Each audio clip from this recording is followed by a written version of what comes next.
पाकिस्तान चले जाओ, बांग्लादेश चले जाओ। क्यों पाकिस्तान जाएंगे भाई, क्यों बांग्लादेश जाएंगे? 5 बार मिट्टी में, यहाँ पे इस मिट्टी में हम रहेंगे, कहीं नहीं जाएंगे, कहीं नहीं जाएंगे। उनको जाना है वो जाए, हम कहीं नहीं जाएंगे। आप देखे थे होली में कह रहा है कि कोई मुस्लिम बाहर घर के बाहर मत जाएगा। क्यों यूपी के वर्दी पहना हुआ पुलिस ऑफिसर कोई कह सकता है कि कोई मुसलमान बाहर नहीं जा सकता है होली के दिन? आप कोई पूजा के दिन, आप कोई ईद के दिन किसी हिंदू को बोल सकते हैं कि आप बाहर मत जाइए? हो सकता है क्या? और अभी कोई आंखों की जो शर्म है वो भी नहीं है। जो चीज 30 साल पहले ये चुप चुप के कमरों में बोलते थे, आजकल माइक लगा के कैंपेन में खुल्लम खुल्ला बोलते।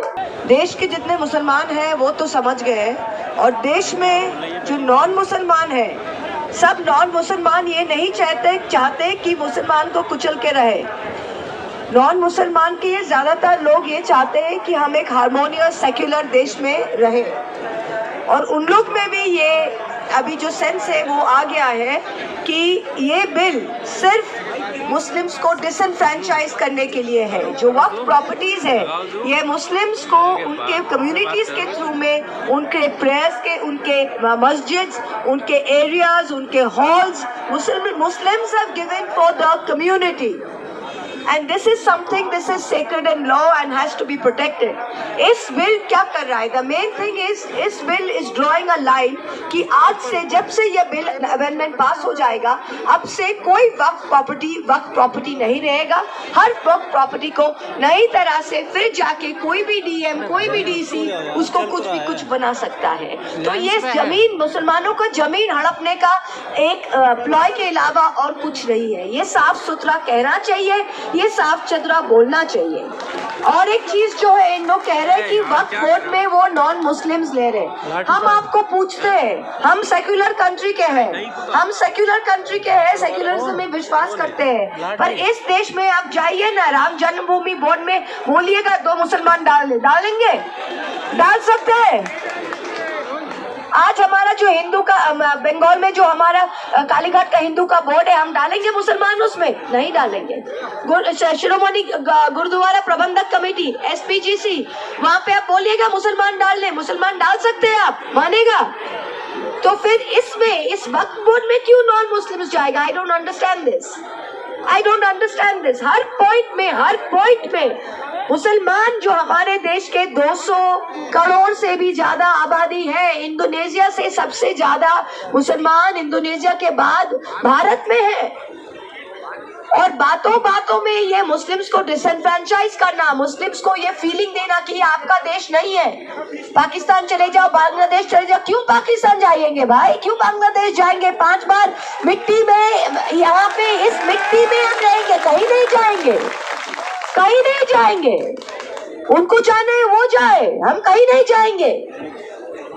और वो चाहते ही है कि मुस्लिम्स को इतना डिसएनफ्रेंचाइज करे, इतना एक घर करे, इतना गेटोवाइज करे कि एक इलाके में सब मुस्लिम्स है, कहीं मुस्लिम्स को घर के टेनेंसी ना मिले, एक इलाके में, एक बिल्डिंग में मुस्लिम को घर के इलाका ये नहीं मिले, मुस्लिम को जॉब नहीं मिले। जिस प्रोफेशन में मुस्लिम्स काम करते थे, धीरे उस प्रोफेशंस में उन लोग ने हस्तक्षेप कर लिया है। अभी आप देखिए ड्यूरिंग होली, आप देखे थे होली में कह रहा है कि कोई मुस्लिम घर के बाहर मत जाएगा। क्यों यूपी के वर्दी पहना हुआ पुलिस ऑफिसर कोई कह सकता है कि कोई मुसलमान बाहर नहीं जा सकता है होली के दिन? आप कोई पूजा के दिन, आप कोई ईद के दिन किसी हिंदू को बोल सकते हैं कि आप बाहर मत जाइए? हो सकता है क्या? तो ये जो रेटरिक है, ये डिवाइड एंड रूल, ये बीजेपी समझ गया है कि जितना डिवाइड एंड रूल करो वो 60% हिंदूज जो है उसको एकदम एक साइड करके उनका 50% वोट से हमको जीतना है। यही उनका, there is no more fig leaf anymore. मेरा हिंदी इतना अच्छा नहीं है, पर I hope you understand what I am saying. पर अभी कोई आंखों की जो शर्म है वो भी नहीं है। जो चीज 30 साल पहले ये चुप चुप के कमरों में बोलते थे, आजकल माइक लगा के कैंपेन में खुल्लम खुल्ला बोलते। और क्या समझते? और ये सिर्फ, मैं तो कहती हूँ, ये सिर्फ मुसलमान का ड्यूटी नहीं है कि इसके खिलाफ खड़े होने का। हर right thinking person in this country has to stand up. Every right thinking country is to stand up. ये जर्मनी में ऐसे ही शुरू हुआ था। जब रोमनीज के लिए आए थे तो बोले मैं रोमनी नहीं हूं, मैं चुप हूं। जब पोल्स के लिए आए थे तो मैं पोलिश नहीं हूं, मैं चुप हूं। जब चेक के लिए आए थे तो मैं चेक हूं, तो मैं चुप हूं। कल आपके लिए आएंगे, कल मेरे लिए आएंगे, फिर क्या होगा? फिर क्या होगा? ये तो लोगों को समझना चाहिए ना। This Waqf bill is an extremely dangerous bill. ये bill in its present form ये बुलडोज करके ला तो सकते हैं, पर लाने के बाद जब ये पार्लियामेंट में आएगा हम सब सारे पार्टीज इसका बहुत सख्त विरोध करेंगे। And we will never allow the implementation of this, we will never allow the disenfranchisement of this. हम लोग क्या देखते नहीं है हर इलेक्शन में? बाई इलेक्शन में रामपुर कैसे जीत गए भाई? कैसे जीत गए रामपुर? मुसलमानों के घर से बाहर नहीं आने दिया वोट में। सांबल में क्या करते हैं? ये करो वो करो, वोट नहीं करने देते। हमारे जैसे अभी डबल एपिक कार्ड मिल रहा है। कहाँ पे मिल रहा है डबल एपिक कार्ड? मुर्शिदाबाद में, दिनाजपुर में। नाम किसका मिल रहा है? मोहम्मद खान। नाम किसका मिलता है? मुर्तजा आलम। तो मतलब क्या इनको डिसएनफ्रेंचाइज करना है? ये सारे बूथ्स को वो नोट करके डिसएनफ्रेंचाइज कर रहा है। This is a very very big Machiavellian program. और ये हर लेवल पे, ये सिर्फ एक ममता दीदी या एक अखिलेश के का संभव नहीं होगा। ये हम सब जब जमीन पे जाके we fight it at every level, that is the when we will understand this. Peaceful mean, secular means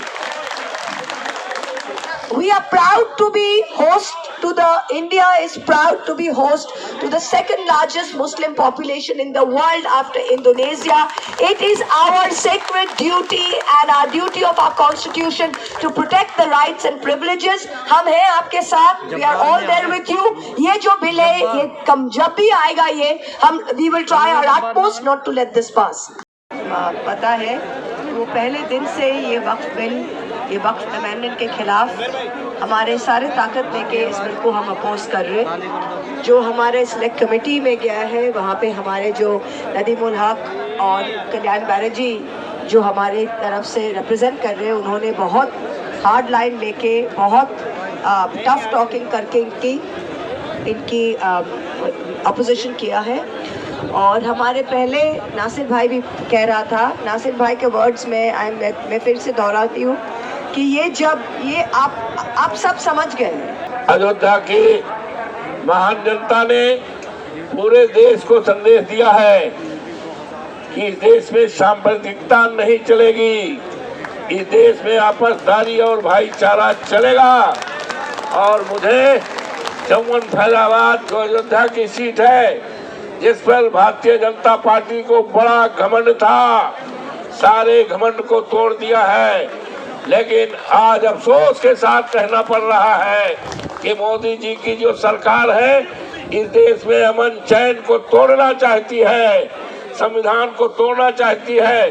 संविधान के प्रीम्बिल में लिखा है बाबा साहब भीमराव अम्बेडकर ने जो संविधान की आत्मा है। और अभी होली का त्योहार में जिस तरह से पाबंदी लगाई गई थी नमाज पढ़ने का, ये असंवैधानिक था, संविधान के खिलाफ था, संविधान के आत्मा के खिलाफ था। इसी तरह से बिल जो लाया गया है, हमारे नेता माननीय अखिलेश यादव जी ने अयोध्या में जो जमीनें ली जा रही थी उन जमीनों के बारे में स्पष्ट निर्देश दिया है। वही मंशा आज ये कर रहे हैं। दुनिया की कोई ताकत इस बिल को पास नहीं होने देगी। हमारी पार्टी, हमारे नेता माननीय अखिलेश यादव का, हम लोगों का स्टैंड क्लियर है। किसी भी कीमत पर इस बिल को पास नहीं होने देंगे, चाहे जितनी कुर्बानी करना पड़े। आप हजरात ने मुझे देश के सामने अपनी बात रखने का समय दिया, आपके बहुत आभारी है। फिर इस विचार के साथ कि दुनिया के कोई ताकत इस बिल को पास नहीं होने देगी, हम लोग हर कुर्बानी देने के लिए माननीय अखिलेश यादव जी के नेतृत्व में काम करेंगे। आप सबको बहुत बहुत धन्यवाद।